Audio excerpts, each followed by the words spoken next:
Now we'll see the definition of consideration. The definition of consideration is given in section 2 clause D. ठीक है, consideration, अब इसको याद रखना है कि कौन सा डेफिनेशन किस क्लॉज में दिया था. कंसिडरेशन किस में दिया है? 2D.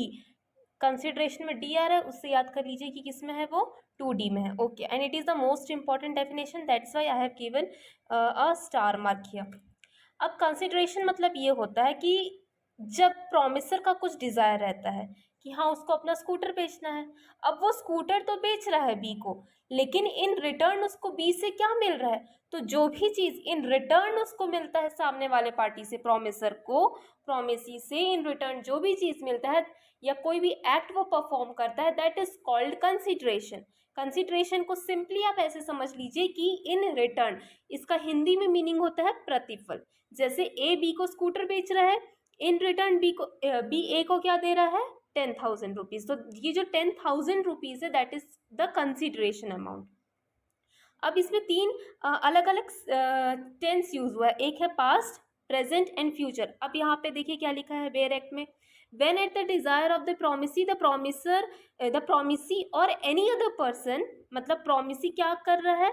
हैज़ डन और एब्सटेन फ्रॉम डूइंग, कुछ कर रहा है या कुछ नहीं कर रहा है.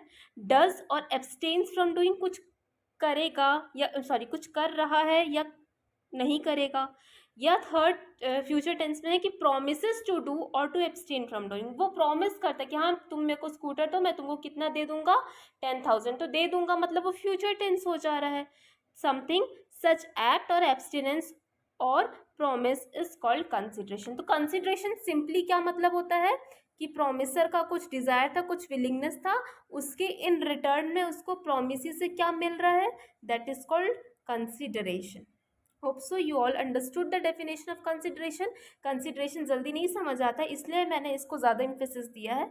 तो कंसिडरेशन सिंपली मीन्स कि प्रोमिसर ए ने कुछ कहा कि मैं स्कूटर बेचूंगा, बी उसके रिटर्न में दे रहा है 10,000, तो जो इन रिटर्न मिल रहा है दैट इज कंसिडरेशन.